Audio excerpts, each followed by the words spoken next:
Hi, can everybody hear me? Do I sound good or hi? This is your girl Tanisha. Bring you another hot live stream.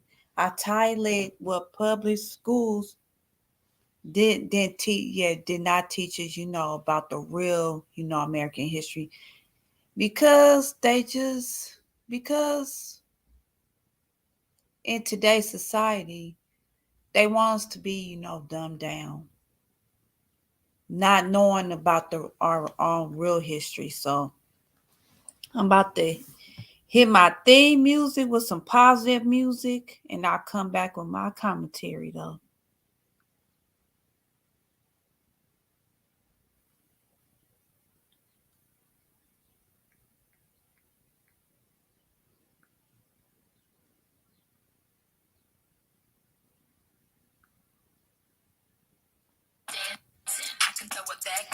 It's a commercial, y'all. So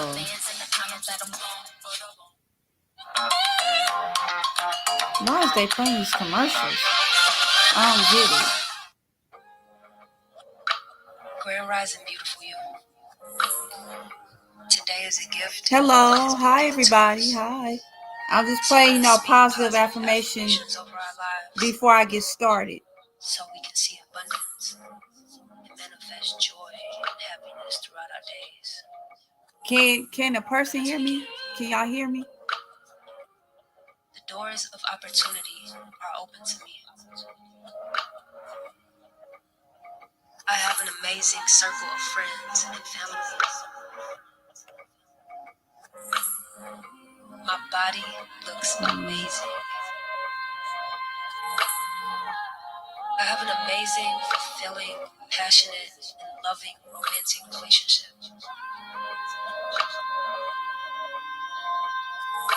I am an excellent communicator. I am disciplined. I am financially free. I love the person I am. I am extremely happy. I make incredible music that people all over the world will love.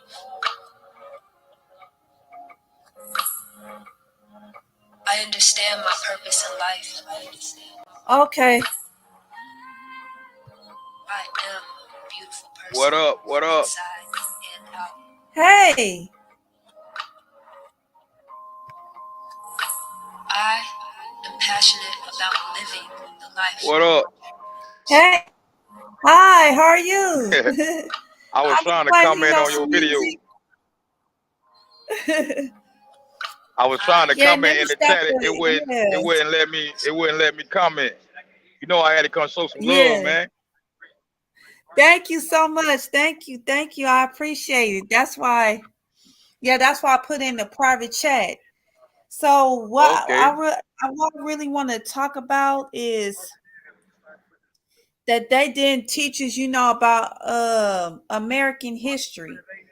And I want to show this clip about Martin Luther King. And this is like mind blowing. Okay. This is what today's society didn't teach us. So we suffer from a kind of poverty of the spirit, which stands in glaring contrast to our scientific and technological abundance. The problem is, my friends, that we have learned to fly the air like birds, and we have learned to swim the seas like fish, and yet we haven't learned to walk the earth like brothers and sisters. Racial injustice is still the black man's burden and the white man's shame.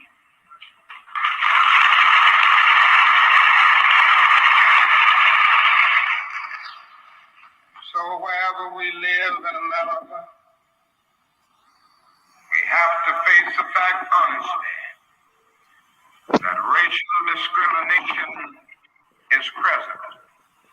So don't get complacent. Certainly we made some strides. We made some progress here and there. It hadn't been enough. It hadn't been fast enough. And although we've come a long, long way, we still have a long, long way to go. In 1863, the Negro was freed from the bondage of physical slavery through the Emancipation Proclamation signed by Abraham Lincoln. But the Negro was not given any land to make that freedom meaningful. And you know, it was something like having a man in jail for years and years, and then you suddenly discover that this man is innocent. And go to him and say, now you are free. The man's been unjustly jailed for 35 or 40 years, and you just put him out of jail saying, now you are free. Don't give him any bus fare to get to town, no money to buy any clothes, no money to get something to eat. This is what happened to the black man in this country. I can't limit my concern to the middle class. I can't limit my concern to this particular situation where a Negro comes and says, I'm the first this. I'm just tired of the first Negro. I want some seconds and some thirds and some fourths. The civil rights movement has to address itself to this, and the nation has to do it. You see, we are such a rich nation and affluent nation. We often don't see the poor. There are some, you see, most white people can't see the poor because they live in the suburbs. And then they get in town in these big cities on expressways. They don't know nothing about Watts. They've never been there. They don't know anything about Huff in Cleveland or the west side or the south side of Chicago or Harlem. They've never seen it. And they allow the poor to become invisible. And a lot of Negroes, you know, who have somehow sailed or floated out of the backwaters or the muddy waters, and they've kind of been able to ease out into the fresh flowing waters of the mainstream, have forgotten the stench of the backwater.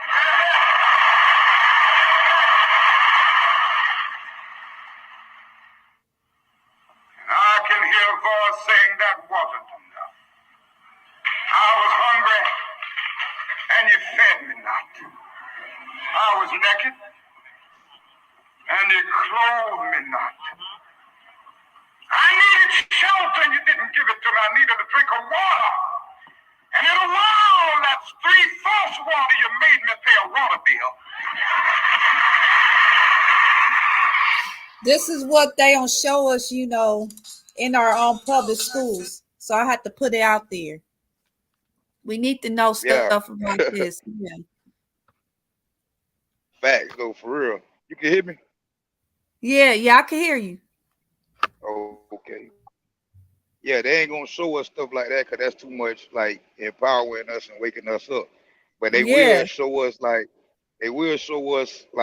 slavery, times when we was down and shit like that. So yeah, that's why I had to put it out there. Yeah, I'd like to think, you know, outside of the box, because what they don't show us. And this another clip, and this will really blow your mind about Dr. Martin Luther King, because them our dream of speeches, them days was over. He was really waking us up. I forgot to share your damn live, man. I'm gonna get some people. Hey, hold on. Okay. I'm finna drop down. I'm coming right back up. I'm finna share you live. Let me get some people over here real quick. All right. All We finna right. blow. We finna run you up real quick. Hold on. Let me. I'm coming right back. Thank you. Yeah. Gotcha. Thank you. Uh-huh. Yeah. Hit that like button, share this video. Yeah, hit that like button, share the video. Tell your friends, your family members, or whatever. So thank you too, Rod. That's my big bro. I mean my little bro, Joey the Sprint. Shout out to all the black YouTubers. Shout them out. Yeah, I am. Yeah, I'm gonna shout them out. All the black YouTubers, that's putting in work. Shout out to, Elder the Baba, putting out some great content. New Breed, New Breed, the first and foremost, I would like to thank, the Lovely T and African the Diaspora. If it wasn't for them, it wouldn't be no black YouTubers, talking about the stuff that we talk about. What I like to talk about is what they don't show us, the real American history. And they do in these public education, school systems, they want us to be more dumbed down. You have to dig in the facts. That's why what I'm gonna show you is very, very mind-blowing. Very mind-blowing. And I like to think outside the box instead of, talk about, like the celebrity gossip and all the other stuff. Thank you too, Rob. Thank you. And I thank God for, solid people, in my life. Okay.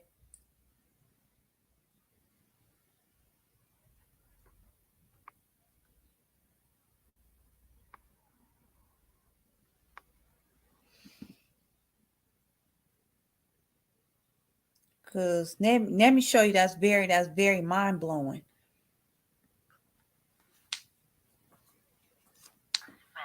At the very same time that America refused to give the Negro any land, through an act of Congress, our government was giving away millions of acres of land in the West and the Midwest, which meant that it was willing to undergird its white peasants from Europe with an economic floor.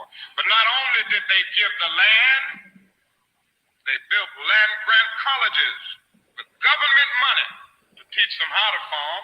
Not only that, they provided county agents to further their expertise in farming. Not only that, they provided low interest rates in order that they could mechanize their farm. Not only that, today many of these people are receiving millions of dollars in federal subsidies not to farm, and they are the very people telling the black man that he ought to lift himself by his own bootstraps. And this is what we are faced with, and this is the reality. Now, when we come to Washington in this campaign, we are coming to get our check. Man, they ain't gonna show you that though.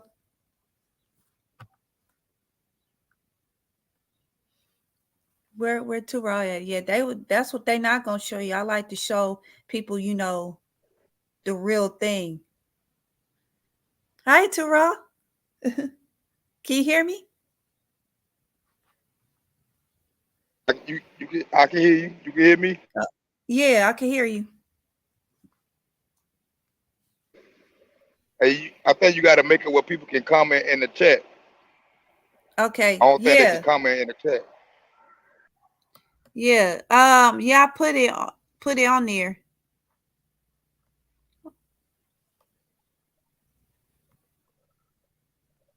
Okay. Can y'all guys comment? Can y'all comment?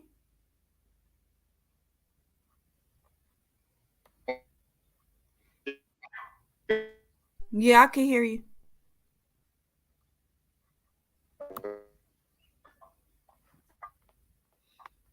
Let me see. Let me see if I could comment.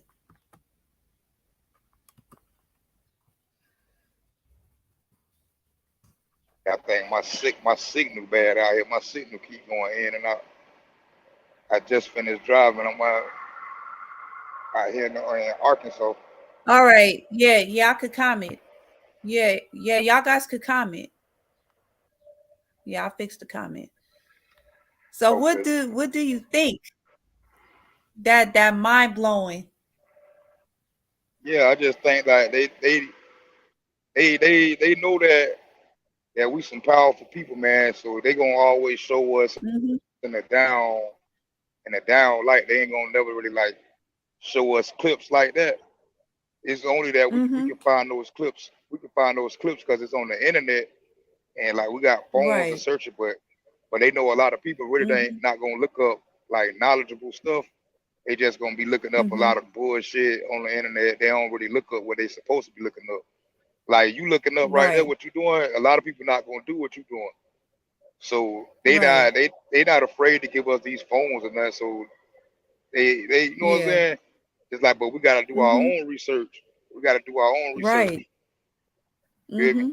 And to get out Exactly. there and dig. So what you doing is good because you bring it to the people, and the people Mm-hmm. actually like can see what's going on. You feel me? Mm-hmm. Exactly. Absolutely. That's why I have to and what they do and this uh I don't know if y'all guys heard about Gary A. Morgan. He's the first black, you know, black inventor,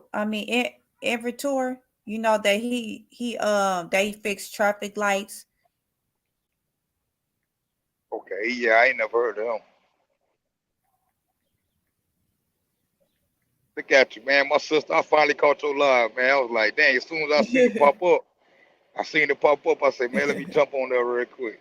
Cause I Yeah, just yeah, finished that's what. driving. I was like, dang, I'm about to lay down, but I was like, man, I'm finna jump on this live, man, before I lay down. I gotta come show you some Yeah, love. thank you so much. This his name is Gary A. Morgan. He the one who fixed traffic lights. It's a commercial. A Okay, healthy smile okay. is now more accessible Yeah, for I many to want to show achieve. y'all For this. those in need of tooth replacement, the G4 implant solution comfortably, affordably, and permanent. Commercial.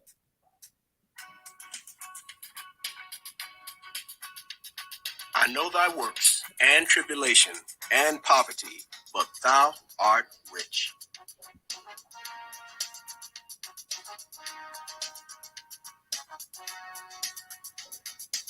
Welcome to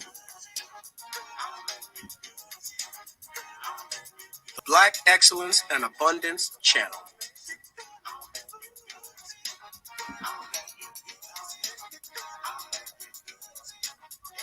What would the world be like without black inventors? In 1923, Garrett Morgan, a black man, patented an electric automatic traffic signal. He also invented the gas mask.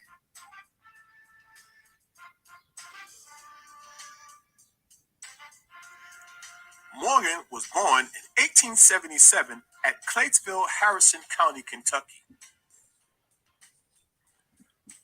Most of his teenage years were spent working as a handyman for a Cincinnati landowner. Like many American children growing up in the turn of the century, Morgan had to quit school at a young age in order to work full time. Morgan was able to hire a tutor and continue his studies while working in Cincinnati. In 1895, he moved to Cleveland, Ohio, where he began repairing sewing machines for a clothing manufacturer. This experience with repairing sewing machines was the motivation for Morgan's interest in how things worked. His first invention, developed during this period, was a fastener for sewing machines. Mr. Morgan experimented with a liquid that gave sewing machine needles a high polish that prevented the needle from scorching fabric as it sewed. In 1905, Morgan accidentally discovered that the liquid could also straighten hair. He made the liquid into a cream and launched that the G.A. Morgan Hair Refining Company to market it. He also made a black hair oil dye and invented a curved tooth comb for hair straightening in 1910. Throughout this period of time, before his first patent in 1912, he was slowly building his reputation in Cleveland for his skill at fixing things. In 1907, Morgan, with nearly a decade of experience with sewing machines, finally opened up his own sewing machine shop. In 1908, Morgan became more conscious of his heritage and helped found the Cleveland Association of Colored Men. In 1909, he and his wife, Mary Ann, expanded their business ventures by opening up a shop called Morgan's Cut Rate Ladies Clothing Store. The shop had 32 employees and made coats, suits, dresses, and other clothing. Around 1910, his interest in repairing other people's inventions waned, and he became interested in developing some of his own. The first American-made automobiles were introduced to consumers just before the turn of the 20th century, and pedestrians, bicycles, animal-drawn wagons, and motor vehicles all had to share the same roads. To deal with the growing problem of traffic accidents, a number of variations of the traffic signal devices began to develop and started around. Hey, Joe, if you want to jump on in, go to private Morgan chat. had witnessed a serious accident at an intersection, and he filed a patent for traffic control device having a third warning position in 1922. The patent was granted in 1923, though this was not the first system with a warning, a three-light system being invented in 1920, and previous systems having audible warnings. Thus, his version of the traffic signal was introduced to the world. Besides stop and go, the system also first stopped traffic in all directions to give drivers time to stop or get through the intersection. Another benefit of Morgan's design was that it could be produced inexpensively, thus increasing the number of signals that could be installed. His invention saved millions of lives. His invention is used multiple times a day, every day, by billions, and we don't even know it. Another one of Garrett Morgan's great life-saving inventions was the smoke hood, later called the gas mask. Garrett Morgan invented a safety hood smoke protection device after seeing firefighters struggling from the smoke they encountered in the line of duty. His device used a wet sponge to filter out smoke and cool the air. It also took advantage of the way smoke and fumes tend to rise to higher positions while leaving a layer or more breathable air below by using an air intake, the tube that dangled near the floor. The safety hood used a series of tubes to draw clean air off the lowest level the tubes could extend to. Smoke, being hotter than the air around it, rises, and by drawing air from the ground, the safety hood provided the user with a way to perform emergency respiration. He filed for a patent on the device in 1912 and founded a company called the National Safety Device Company in 1914 to market it. His safety device was simple and effective, whereas the other devices in use at the time were generally difficult to put on, excessively complex, unreliable, or ineffective. It was patented and awarded a gold medal 2 years later by the International Association of Fire Chiefs.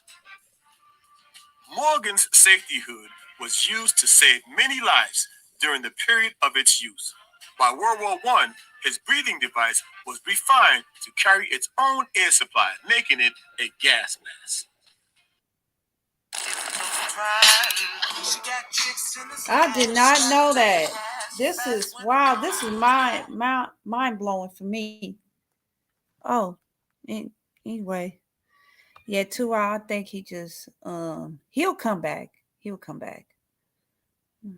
But it just is very mind blowing what they don't teach us, in school. So that's why I want to open up, the mind. What they don't teach us in our public schools.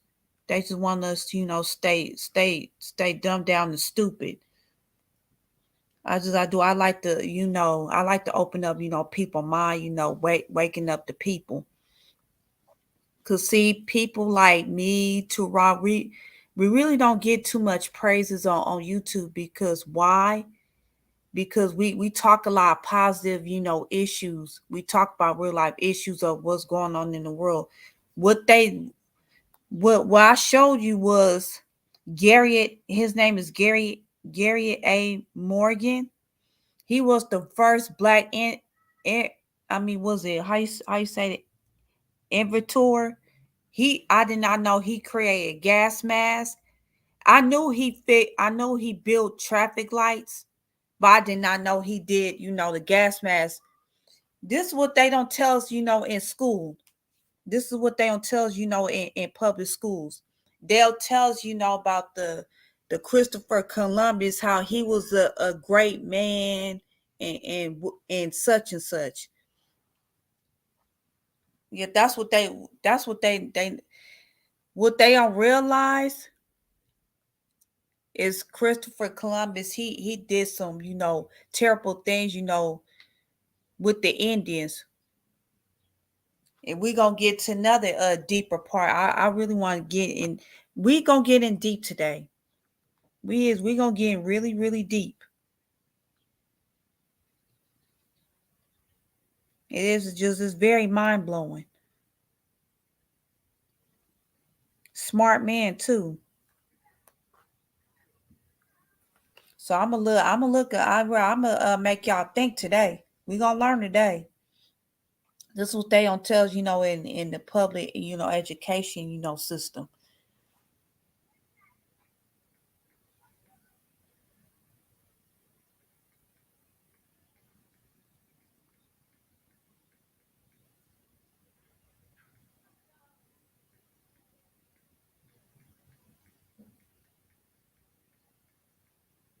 I'm looking out.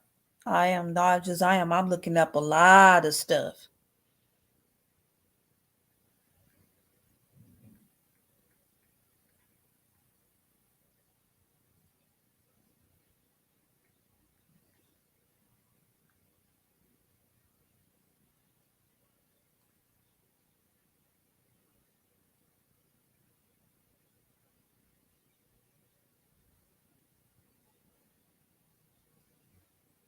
Wow.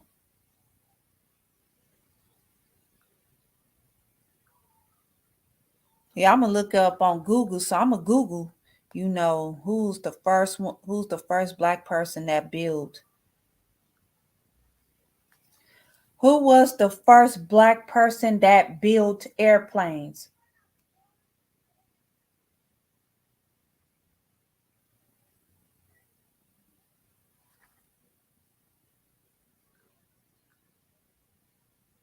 Sorry about that, y'all.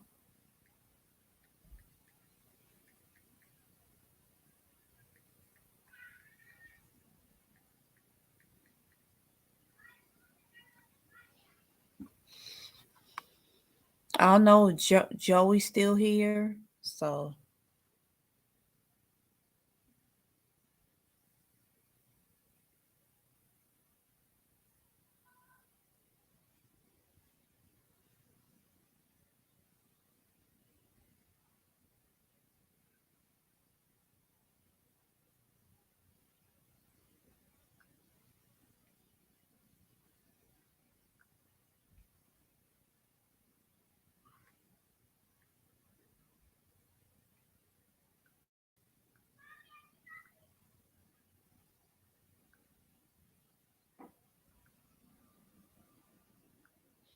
Wait a minute. Yeah, I do. I'm looking at some stuff right now.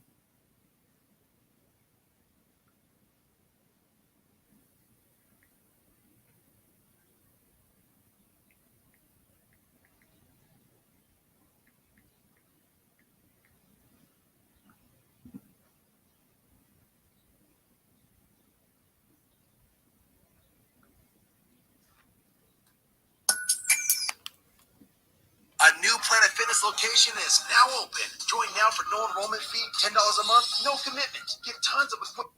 The life and accomplishments of Bessie Coleman, the black woman who dared to fly. As the first African American and as the first Native American female pilot, Bessie Coleman was a true trailblazer. This is Known what for they don't teach performing us in flying school. tricks, Bessie's nicknames were Brave Bessie and Queen Bess. Her mission in life was to inspire women and people of color to pursue their dreams, as she did in her life.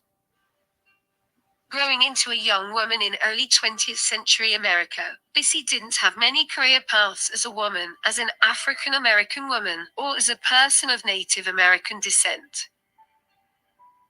So when she fell in love with the idea of flying airplanes, she soon found out that America was not the place to start. Instead, she would travel to Europe, where the stigmas of race and sex were not so deeply ingrained in the culture. Within a year, Bessie will have returned home as the first African American and the first Native American licensed female pilot in aviation history. Bessie Coleman was the 10th child, born to a rural North Texas family, on January 26, 1892. Her mother, Susan Coleman, was an African-American maid, and her father, George Coleman, was a sharecropper of mixed Native American and African-American descent. During her childhood, Bessie worked in the cotton fields along with her entire family, but she didn't let this stop her active mind and her hunger to know the world. During harvest time, when the schools were closed, Bessie borrowed books from the wagon library and educated herself. As she grew older, one of her biggest aims was to improve her schooling and study in a university. To accomplish this, she worked to cover her tuition fee as a laundress. By the time she was 18, Bessie saved enough money to attend what is now Langston University in Langston, Oklahoma. But she had to drop out of college after only one semester because she could not afford to attend and went to live with an older brother in Chicago. In the summer of 1919, Bessie experienced the worst race riot in the history of Chicago. A black youth on a homemade raft on Lake Michigan drifted into an area for whites only, which resulted in him being stoned and subsequently drowned in the water. A violent riot grew in the streets of Chicago that lasted 4 days.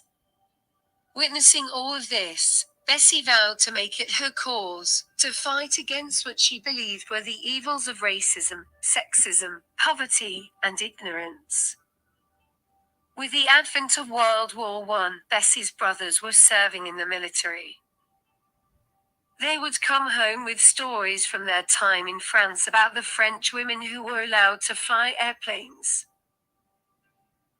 These stories sparked Bessie's desire to become a pilot. She applied to many flight schools across America, but no school would take her because she was both African American and a woman. Luckily, Bessie was a personal acquaintance of Robert Abbott, the legendary African American newspaper editor, who advised her to travel to France, where she could learn how to fly. But first she had to learn French in order to fill out the applications to flight schools.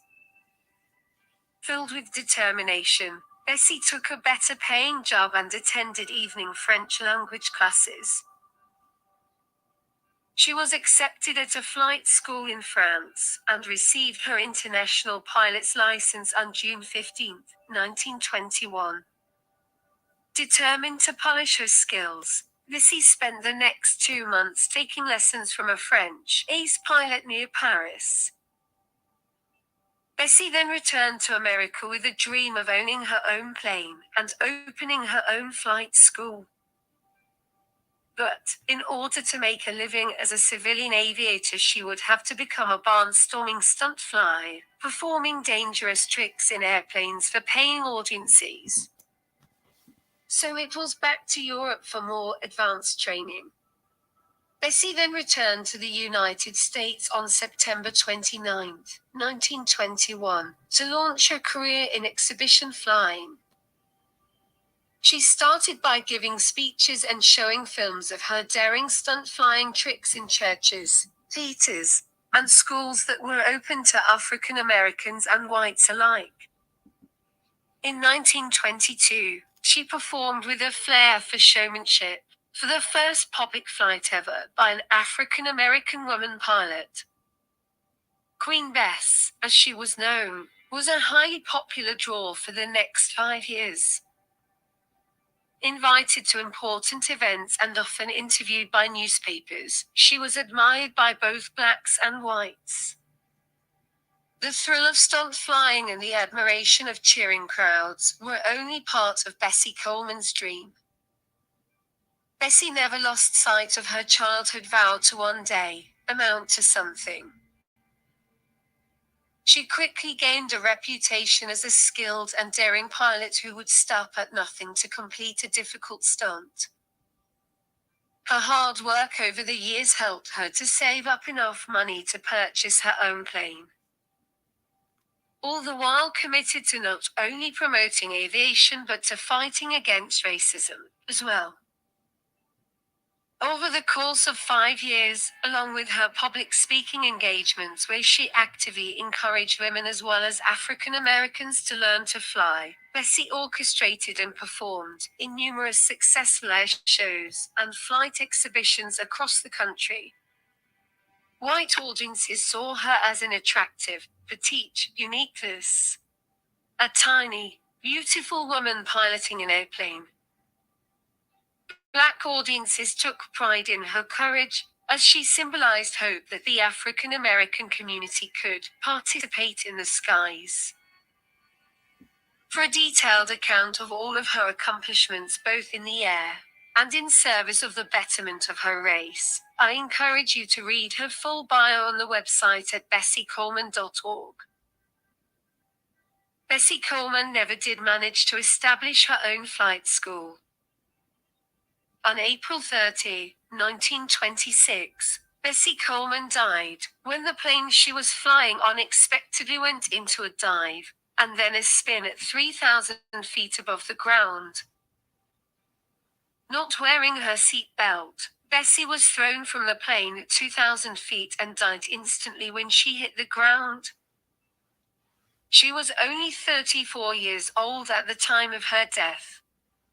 Since 1931, each year on the anniversary of her death, black pilots, men and women, fly over Bessie Coleman's grave at Lincoln Cemetery in Chicago, and drop flowers in her honor. In 1977, African American women pilots formed the Bessie Coleman Aviators Club as a tribute to this amazing woman in history.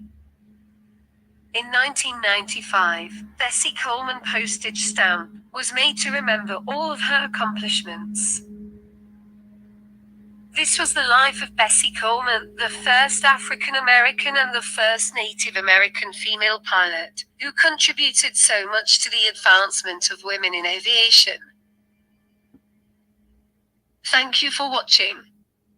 And please subscribe for more videos on the fabulous, fierce, and fine. This is what I wanted to show y'all, because they don't tell us, about the Bessie Coleman. I had to read. I had to be doing my own research about this beautiful black woman who owned her own pilot license.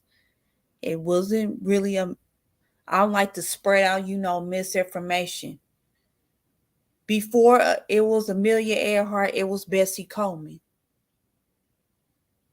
That's why I wanted to show y'all, the receipts. Because, Bessie Coleman, very, very intelligent sister. Didn't I know she was the first black woman to own her pilot license. This is what they don't tell us, in school. They'll tell us, about the Amelia Earharts. No disrespect to her. But it was Bessie Coleman who owned her own first pilot license. This is what they don't show us, in public schools.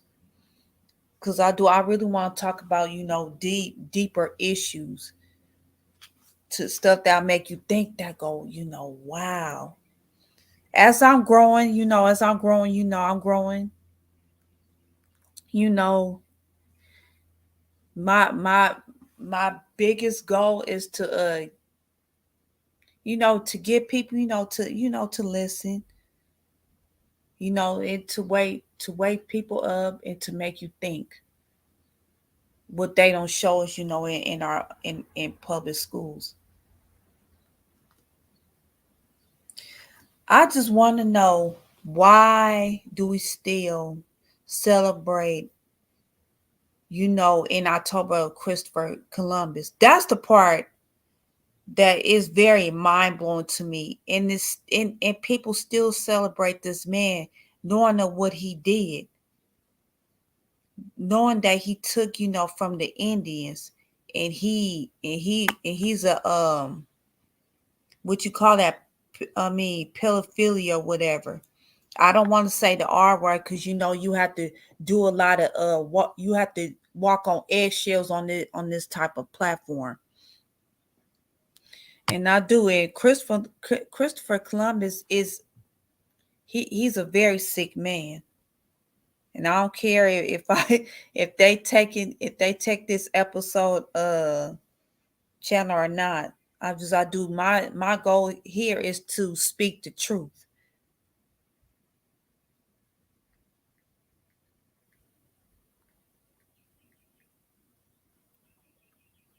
Because he took from the Indians. Hi, if you watching, you know, if you want to come in, you know, chat with me, you can. You just go to private chat, you know, we could chop it up. We could sit there, we could talk about, you know, a lot of, you know, today's issues. If you want to chop it up with me, or if you want to I mean, type up a comment, you can. I just want to.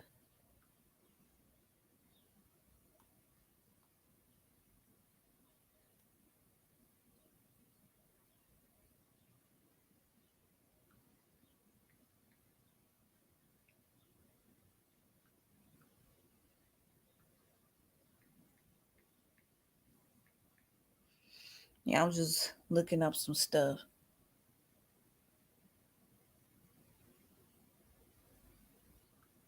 The best TV shows and movies are the ones where characters are faced with moral quandaries that explore the gray area between good and evil. People like to imagine what they would do in those situations and can easily. Make your summer epic with the Samsung Galaxy S22 and Google. I'm not one to frighten you, but we've come to a dangerous place.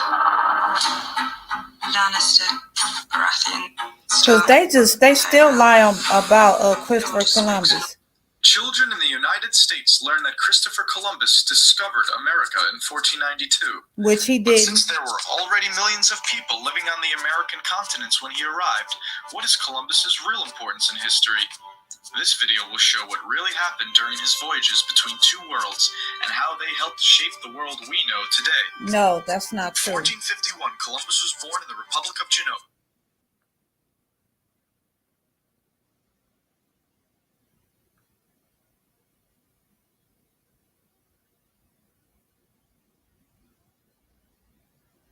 And they need to stop lying.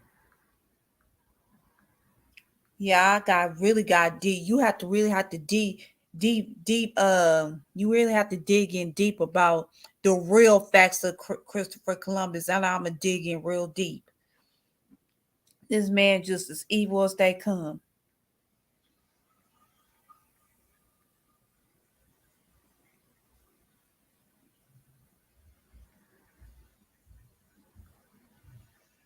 Because he did not discover America.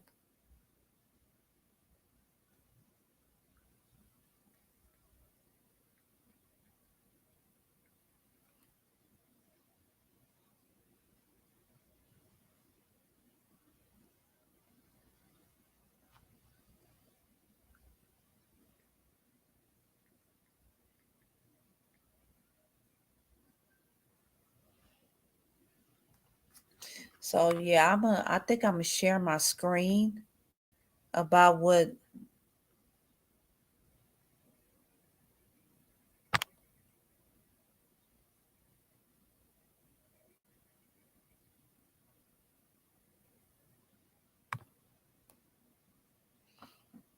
Yeah, let me share screen.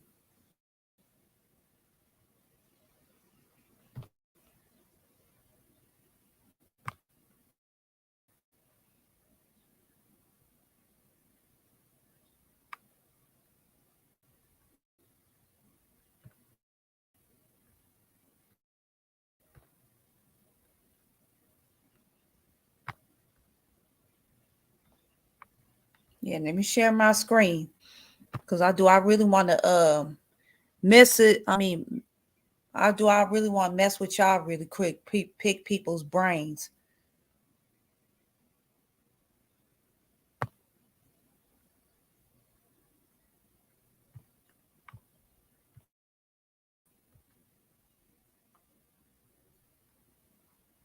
Okay.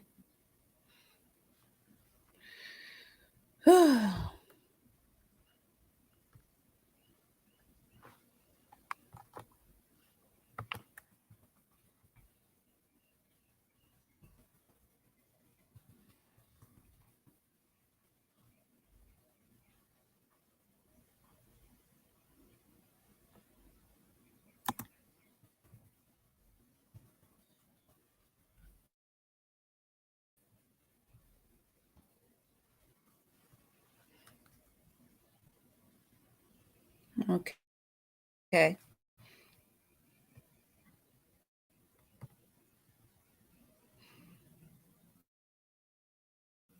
Hi, Carla. How are you?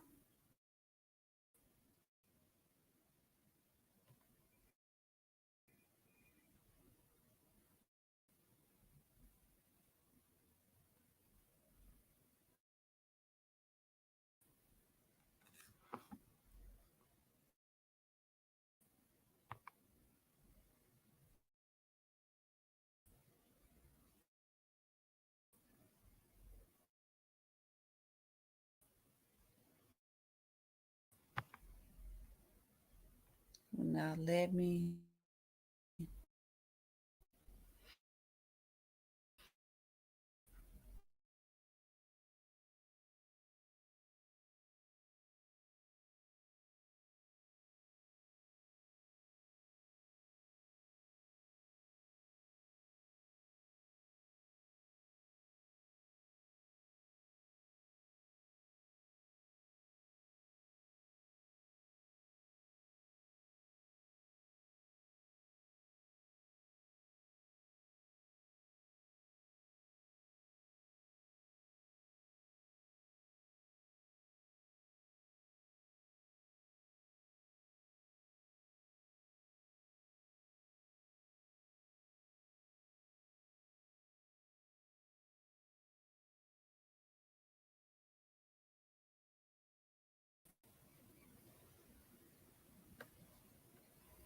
Soon as I talk about something deep, they shut my fucking shit off.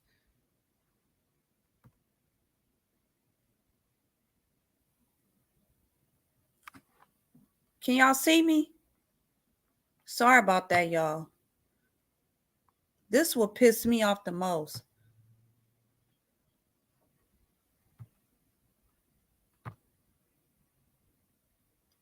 Hi, Carla. Hi.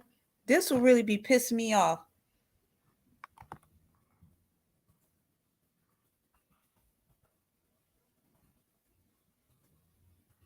I don't know. YouTube be playing games with me, y'all.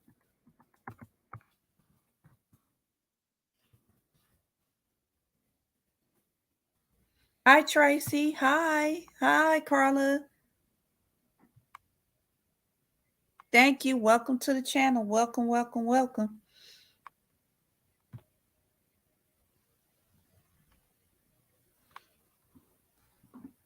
Yeah, when I be getting in deep, people want to shut my stream off.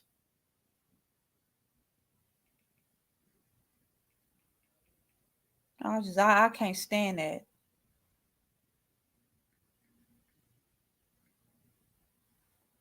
As soon as when I talk about something that's educating, they want to shut off my live stream.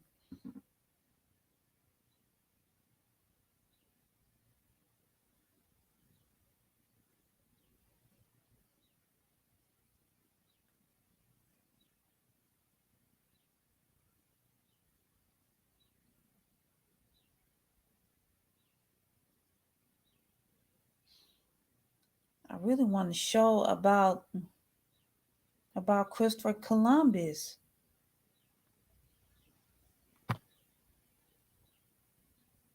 Exactly. Exactly. They don't want the truth out.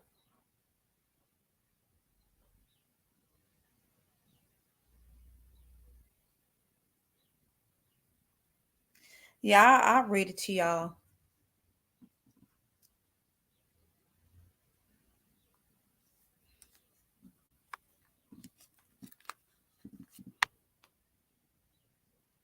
This is the real story about, Christopher Columbus. It said it's somewhat that old hat at this point to point out that Christopher Columbus, in whose name children are off schools and mail isn't delivered today, was a homicide tyrant who initiated the two greatest crimes in the history of the Western Hemisphere, the Atlantic slave trade, and the American Indian genocide. See, they don't want to tell you about that. I have to dig in deep.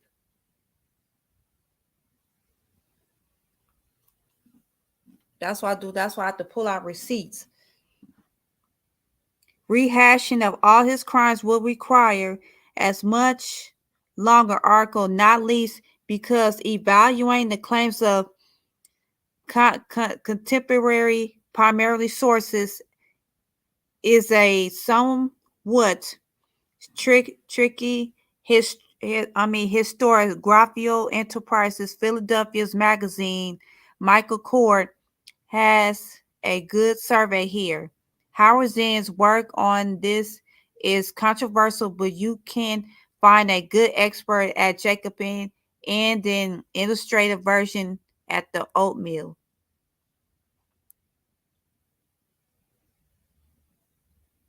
See? Bear Green quote, Christopher Columbus a carb woman and gave her to a crew member to the R word. See, they don't want to tell you none of that. They want to tell you, he the first person that discovered America. How can he discover America when America was already here? That's the part that don't make sense. These are the facts.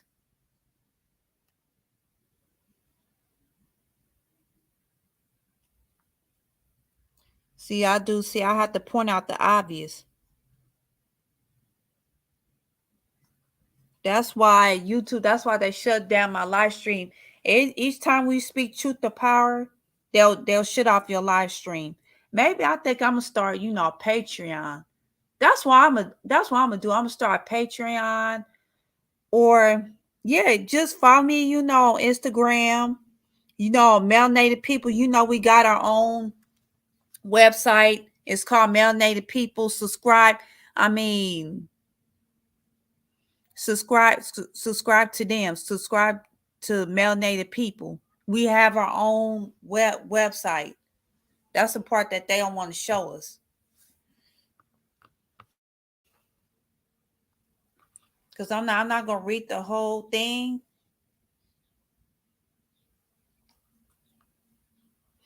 It's on Hispanic-Lonia, a member of Columbus crew publicly cuts off an Indian's ears to shock others into submissions. See? You got to pull out the facts.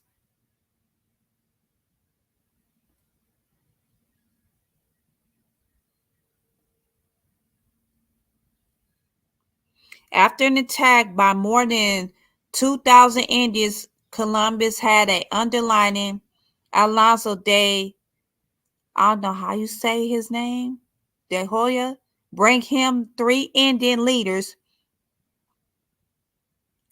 whom Columbus then ordered publicly beheaded. Oh God. See, I did not know about this. Jehoiada also ordered his men to grab another Indian, bring him into the middle of his village, and cut off his ears in retribution for the Indians failing to be helpful to the Spaniards when fording a stream. That's crazy.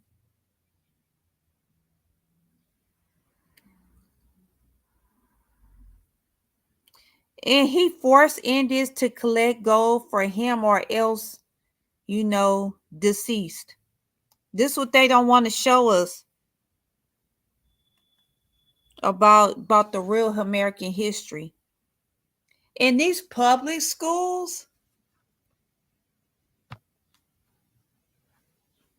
I did not know he cut a Indian's ear off. That's why I have to show the receipts. This is what they don't show us. Wow, my cousin had me about Christopher Columbus. Yeah, and they still celebrate this man like it's nothing. That's why that's why you have to dig in deep and do your own research. I don't know if y'all guys were here earlier, but I did show Too Raw, about Dr. Martin Luther King. What they not gonna show you?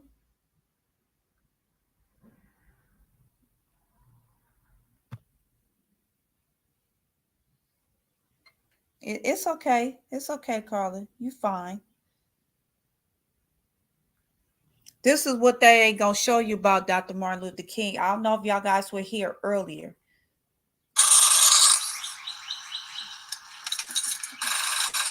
Really? This is a commercial. And if you need a new one, we've got you. Really? Welcome to. Yeah. Let me repeat this again.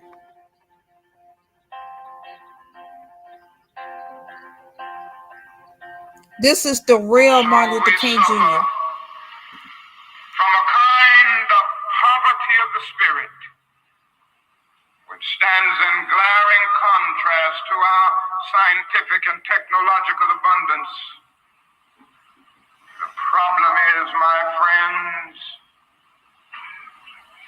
that we have learned to fly the air like birds, and we have learned to swim the seas like fish, and yet we haven't learned to walk the earth like brothers and sisters.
Jesus Christ. My power went out. Sorry.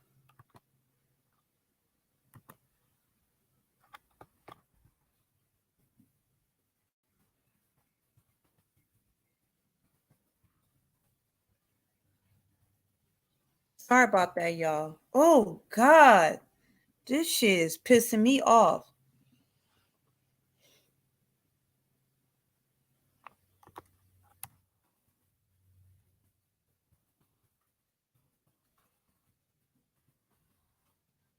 Can you hear me?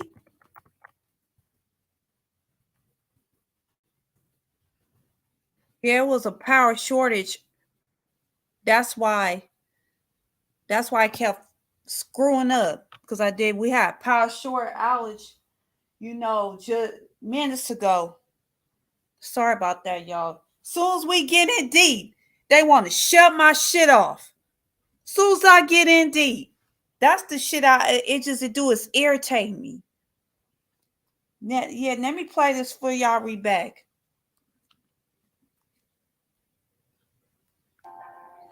I don't know, y'all YouTube messing with me right now because I get in deep. So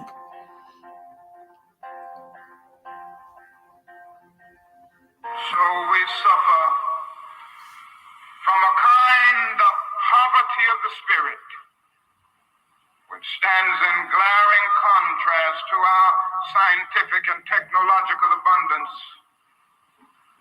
The problem is, my friends, that we have learned to fly the air like birds. Hi, India. We have learned to swim the seas like fish, and yet we haven't learned to walk the earth like brothers and sisters. Racial injustice is still the black man's burden and the white man's shame.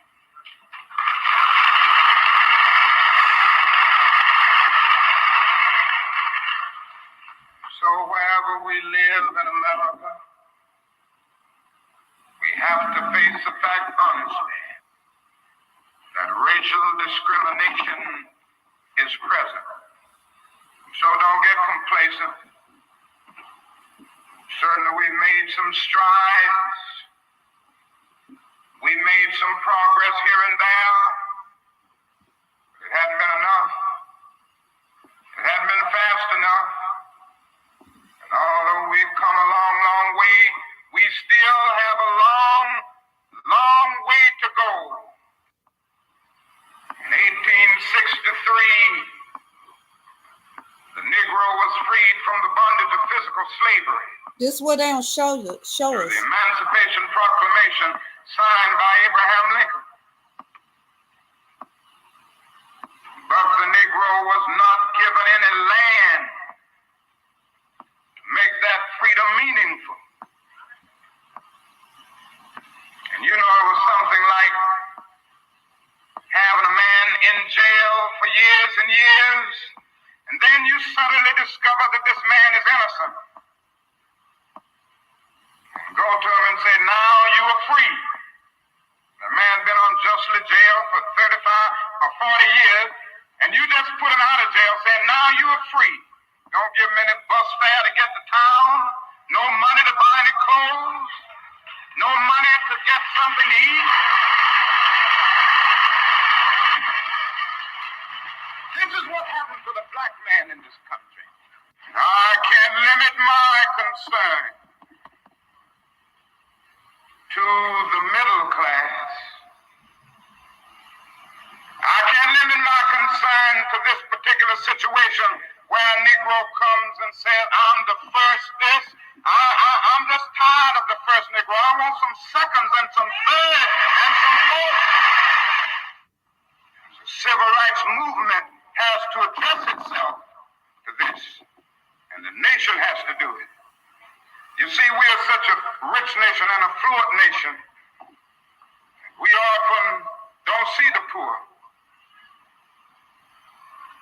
There are some, you see, most white people can't see the poor because they live in the suburbs. And then they get in town in these big cities on expressways, They don't know nothing about Watts. They never been there. They don't know anything about Huff and Cleveland or the west side or the south side of Chicago or Harlem. They've never seen it. And they allow the poor to become invisible.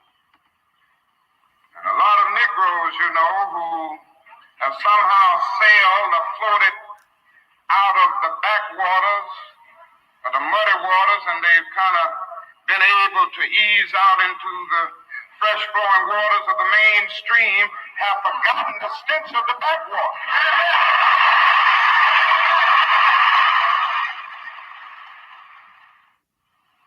And I can hear a voice saying that wasn't enough. I was hungry, and you fed me not. I was naked, and you clothed me not. I needed shelter, and you didn't give it to me. I needed a drink of water. And Yes, yes, you wow, got that to. free Yeah, it's water mind made blowing. me pay a water bill. This is what they don't teach us about the real Martin Luther King Jr. I think that's what made him a target when he was speaking truth to power.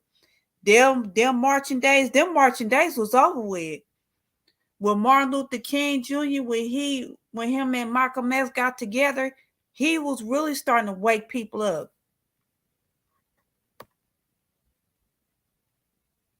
This is what they don't show us about the real true American history.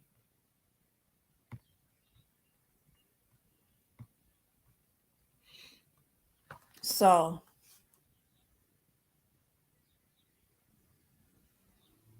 hi, Joey. Okay, I see 4 people on here. I thank y'all so much. Thank you for tuning in. Even though we had some technical difficulties earlier, I apologize for that. Even when I speak, when I get in too deep, they want to, play with my live stream.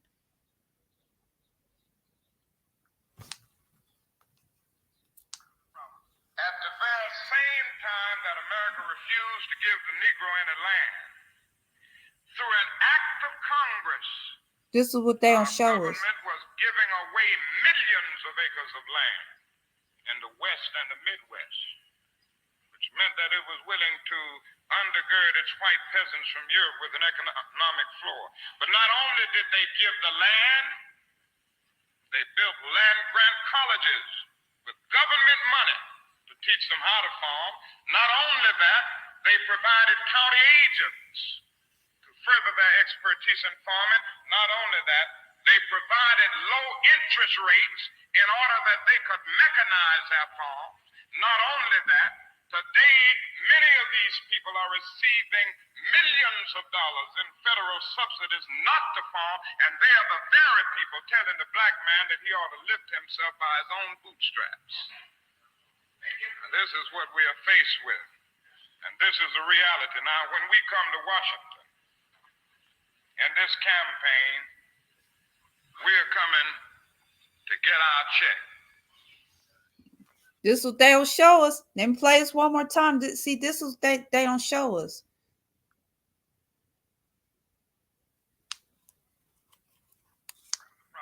At the very same time that America refused to give the Negro any land, through an act of Congress, our government was giving away millions of acres of land in the West and the Midwest, which meant that it was willing to undergird its white peasants from Europe with an economic floor. But not only did they give the land, they built land grant colleges with government money to teach them how to farm. Not only that, they This him waking up the people. To further their expertise in farming. Not only that, they provided low interest rates in order that they could mechanize their farms. Not only that, today many of these people are receiving millions of dollars in federal subsidies not to farm, and they are the very people telling the black man that he ought to lift himself by his own bootstraps. And this is what we are faced with. And this is the reality. Now, when we come to Washington, in this campaign, we're coming to get our check. That's him talking like this. This what they did. They did not show us, in the public school system, which is great, which is baffling to me. These public school systems, in the urban Black community, this what they not gonna show you.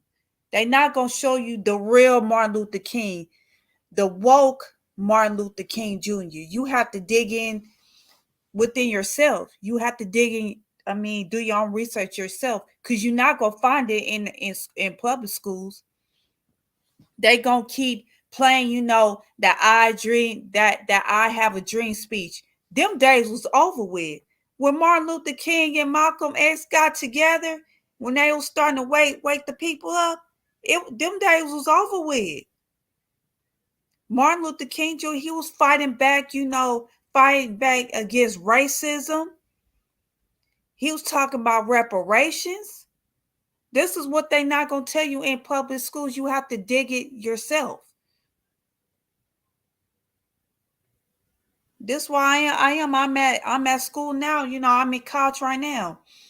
And this one professor, I'm not going to say his name, he was teaching us, the real history. He was teaching us, the real history of what happened, in Black, in Black history. He was teaching us the real Black history. Before slavery, we were kings and queens. This was they not gonna tell you. And I'm gonna show y'all that.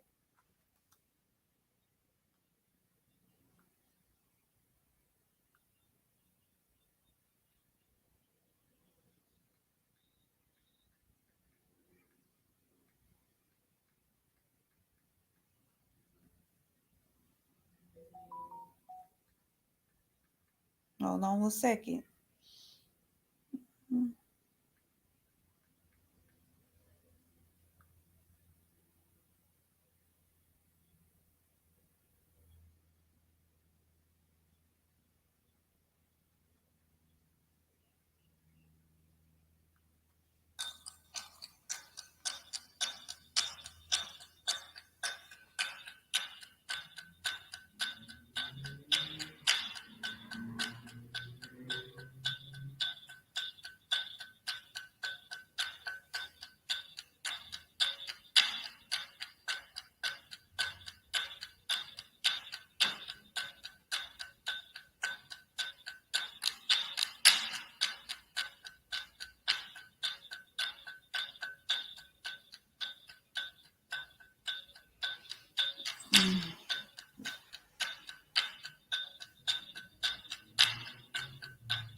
I want to dig in another one that they don't teach us, about American history.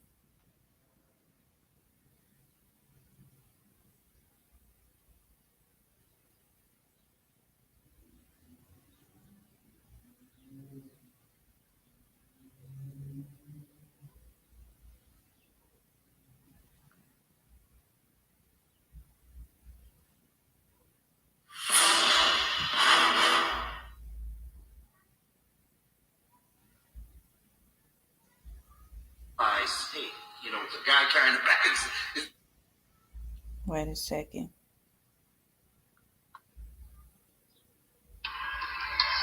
The Great Kings and Queens of Africa is presented by Anheuser-Busch to honor and preserve a part of the rich and proud African culture and to cultivate a deeper understanding of the many contributions that history has made to the world. Alfonso I was the first ruler to modernize Black Africa on a grand scale. He encouraged his people to learn Christianity and new skills in masonry, carpentry, and agriculture.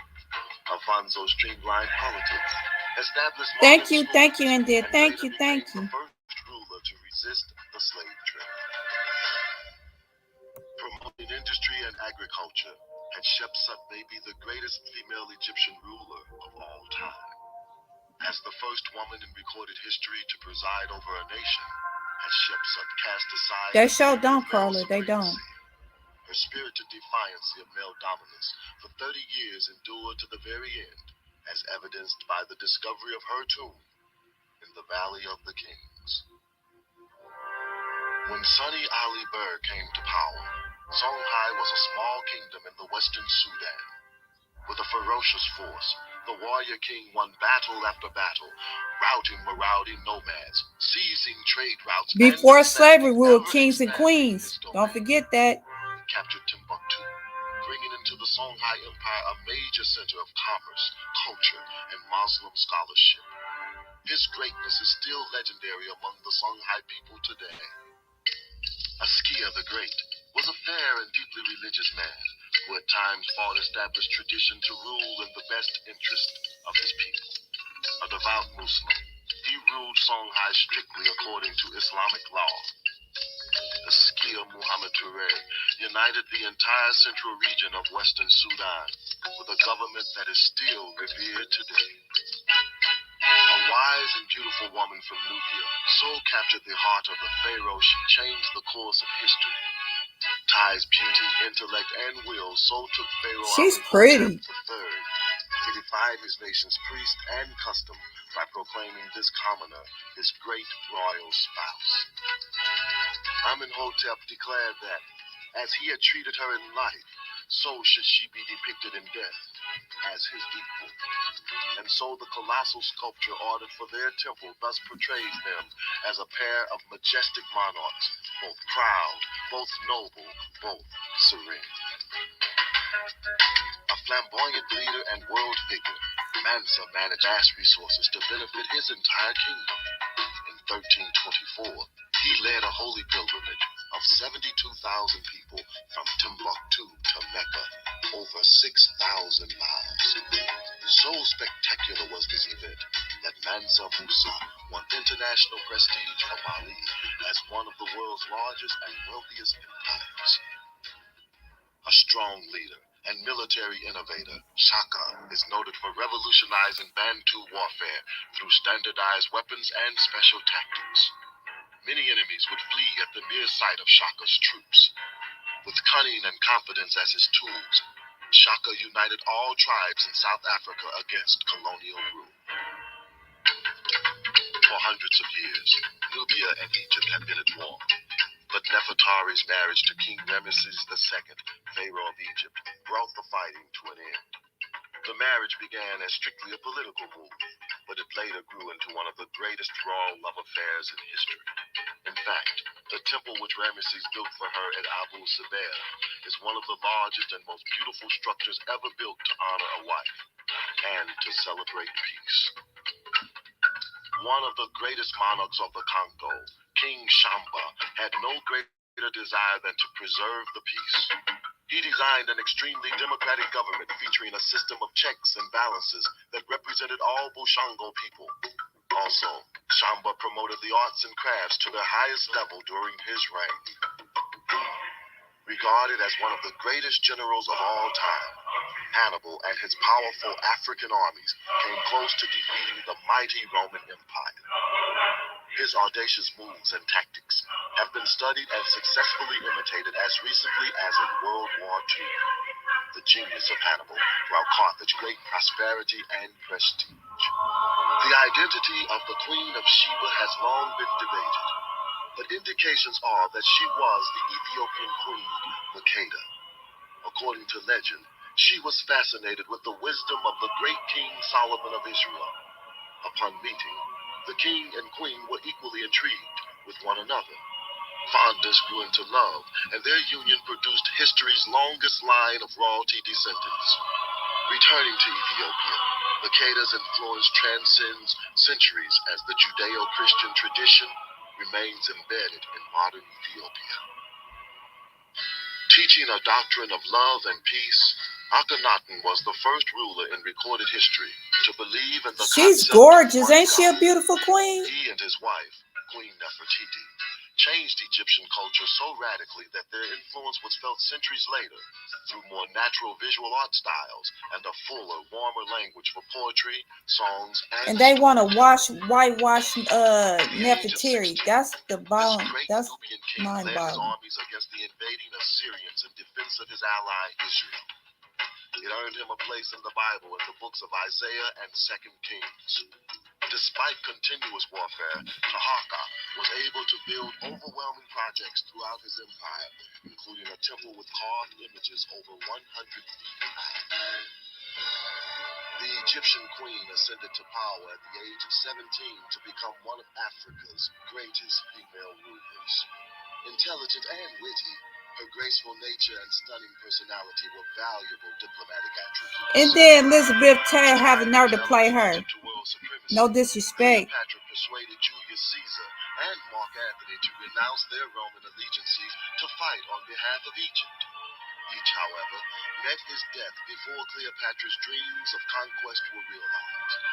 Disheartened, Cleopatra pressed an ask to her breast, ending the life of the world's most celebrated African queen. Osei Tutu was the founder and the first king of the Asante Nation in what is now Ghana. He was able to convince a half a dozen suspicious chiefs to join their states under his leadership. According to legend, this occurred when the golden stool descended from heaven and came to rest on Osei Tutu's knees, signifying his choice by the gods. The kingdom would endure for 2 centuries. Menelik was the overshadowing figure of his time in Africa. He converted a group of independent kingdoms into the strong, stable empire known as the United States of Abyssinia, or Ethiopia. Resisting European colonization and uniting the opposing kingdoms made him one of the great statesmen of African history. Though dead for nearly 100 years, Nihanda remains what she was when alive, the single most important person in the modern history of Zimbabwe. When English settlers invaded in 1896, Nihanda and other leaders declared war. At first, they achieved great success, but as supplies ran short, so did battlefield victories. Nihanda was eventually captured and executed. Although gone, she was not forgotten, and is still referred to as Mbayu, grandmother, Nihanda, by Zimbabwean patriots. Khama distinguished his reign by extracting technological innovations from the Europeans while resisting their attempts to colonize Bechuanaland. Advancements included the building of schools, scientific cattle breeding, and a police corps which practically eliminated crime. In 1875, Khama appealed to Queen Victoria of England to protest English settlement in his country. The English honored Khama and his call for continued freedom for Bechuanaland. For half a century, the Basotho people were ruled by the wise and just founder of their nation, King Mosweswe. The Basotho had to fight for their survival against plundering Africans, I never heard of European him either. colonialists, and particularly the Boers. As the relentless Boers were about to annihilate the Basotos, Mosweswe persuaded the British to make Basotho land a protectorate, a diplomatic coup that helped to assure his nation's survival and to assure Mosweswe a place in African history. Nzinga of Angola was an astute diplomat and an excellent military leader. To arrest the swelling influx of slave-hunting Portuguese, she waged war for nearly 30 years. Because of her quest for freedom and relentless drive to bring peace for her people, Nzinga remains a glimmering symbol of inspiration. Somori launched a conquest to unify West Africa into a single state spanning 100,000 square miles.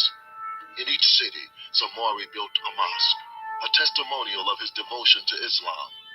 During the 18-year conflict with France, powerful Somori continually frustrated the Europeans. His astute military prowess prompted some of France's greatest commanders to entitle the African monarch the Black Napoleon of the Sudan. The people of Dahomey often refer to their monarch, Behanzin, as the King Shark for his strength and wisdom. Behanzin maintained a strong army to defend his nation's sovereignty, including a division of 5,000 female warriors who were noted for their formidable zeal in battle. A fond lover of the humanities, Behanzin is credited with some of the finest song and poetry ever produced in Dahomey.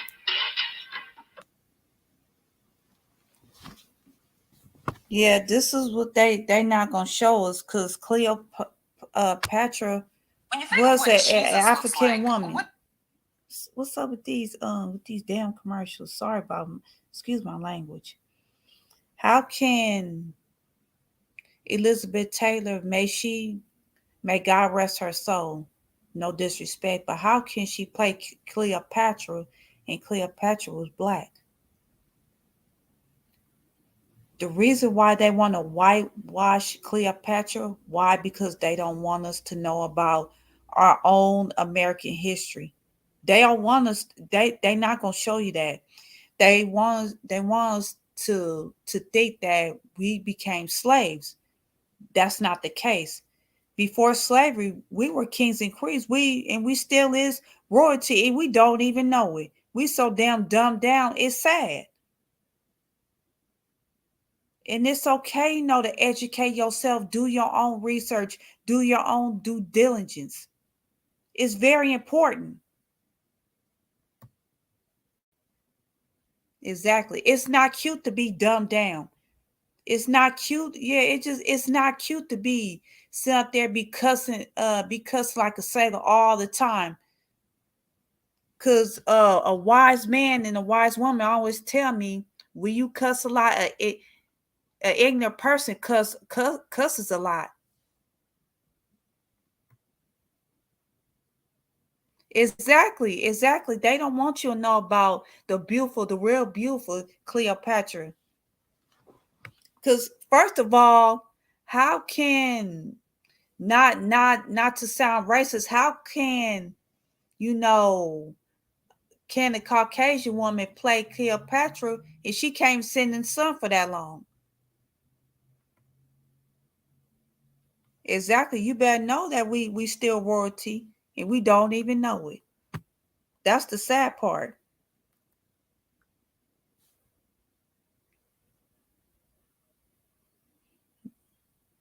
Let me see.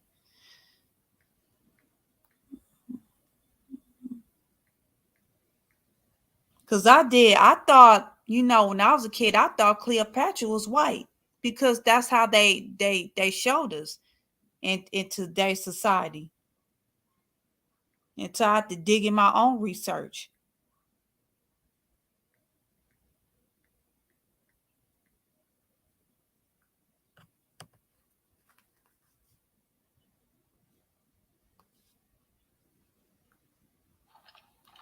This is what's disturbing to me. What is the purpose of the audience? Now get out, all of you. I wish to see a man. This is the fake You history. stand before the throne of Egypt. I know where I am. You will state your purpose. Matters I have no intention of discussing publicly.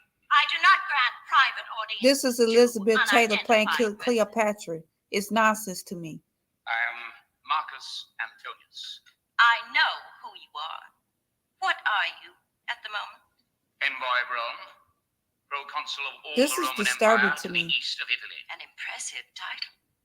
Worthy, perhaps, of a private audience. Without a treaty of alliance with Egypt, you could not hold the territories under your command.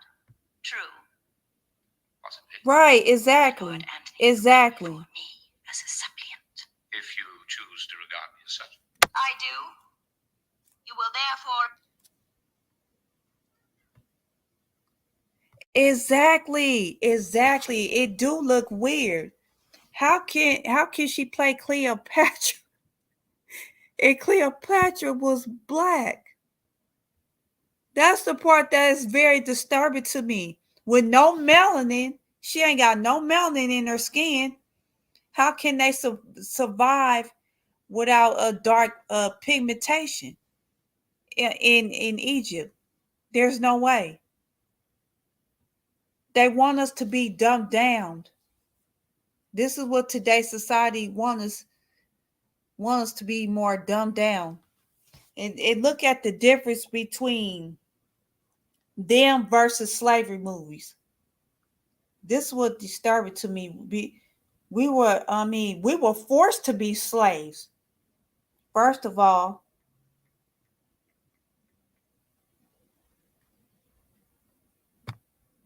it is disturbing.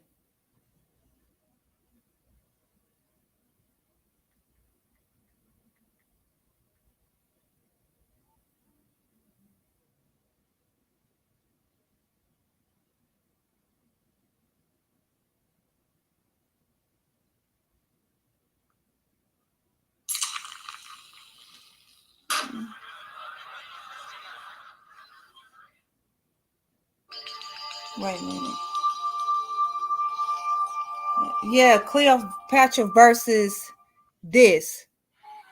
This is what they love to program in our head. Estimate that between 1500 and 1870, more than 11 million men and women were carried across the Atlantic Ocean in ships like these. The passengers were forcibly transported from Africa to the West Indies, Brazil, or other lands of the Americas. These people were enslaved Africans, and their lives on board the slave ships. This is what they want to. They just want us to be programmed. We were still slaves. In the 1500s, Europeans saw enslaved Africans as a source of inexpensive labor for their colonies. European planters established plantations or huge farms in North America, South America, and the Caribbean. As the plantations grew, more slaves were needed to work on them.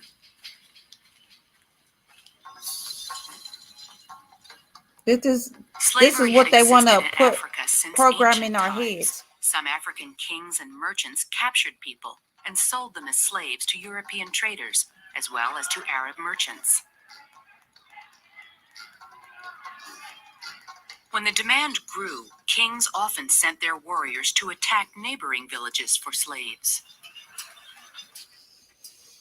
The Europeans treated slaves like cargo. They were locked inside cells for weeks until ships could take them to colonies across the ocean.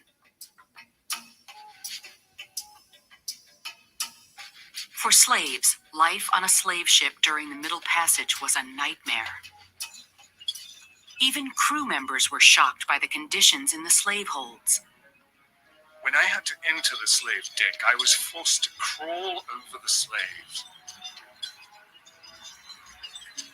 This is what they want to keep showing us. We were slaves. That's not the case. We were forced to be slaves.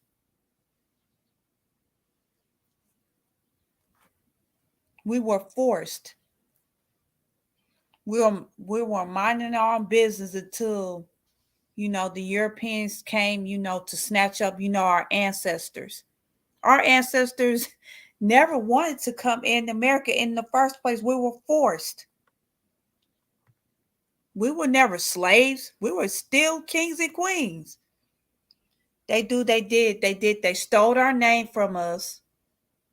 They had to rename us. So that way they erased our own American history. We don't even know it. This is why it's important, to know your own American history. You have to find it yourself. You ain't gonna find it in no public school. So anyway, I'm going to close this out. Thank you for tuning in. Thank you, Carla. Thank you, India.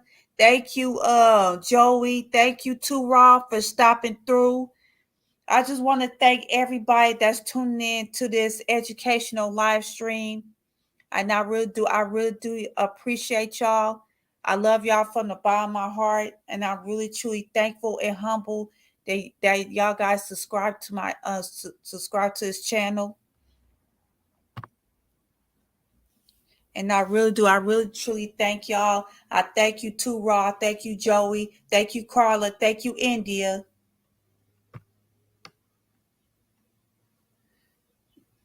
I just want to say thank you, Carla. Thank you, Carla. Thank you. Let me read back to this. Let me go back, because if I forget y'all names, I'm so sorry. Thank you, Tracy. Thank you, Tracy, for stopping through. Thank you. I'm really, truly am humble for you guys. I really want to bring out more good content, not that stupid stuff. It's okay, talk about celebrities, but to me, it's a distraction. Thank you, India. Thank you. Hit the like button. Subscribe to this channel. Hit that like button. I just want to say thank you to all the Black YouTubers. Thank you. And subscribe to that channel as well. Subscribe to New Breed. That brother, he spit some really truth. He spit out some good fire. Subscribe to, to Two Raw. Subscribe to my Uncle Ronan, the Book of Ronan. He be putting out some good content. Subscribe to his channel as well. Subscribe, to all the Black YouTubers. I just want to be more humble. Thank you for keeping me humble. Thank you all. Thank you. And first and foremost, that shout out to Lovely T, shout out to African Diaspora channel, because if it wasn't for y'all, a lot of Black YouTubers, we wouldn't have a voice today if it wasn't for y'all. Real talk. Subscribe, Elder the Barber, he be putting out some good content. Subscribe, to all the Black YouTubers. Thank you so much. I want to close this out. And I really truly love y'all and appreciate y'all. Thank you so much. So, I'm closing out, Joey. I'm closing out. Thank you, Joey. Thank you for the bottom. I really truly bow to you for all you kings and queens out there. Y'all royalty, and don't you ever forget that. Watch, subscribe to their channel. Subscribe, to Lovely T's channel. She put out good content, and subscribe to New Breed. Subscribe to his channel. That brother, he be speaking out that real fire. If you don't agree, just keep it to yourself. If you don't agree with me, it's okay. We could agree or disagree. It's okay. It's no competition. I love y'all. Thank you so much. Thank you so much. Thank you so much. Thank you. Thank you,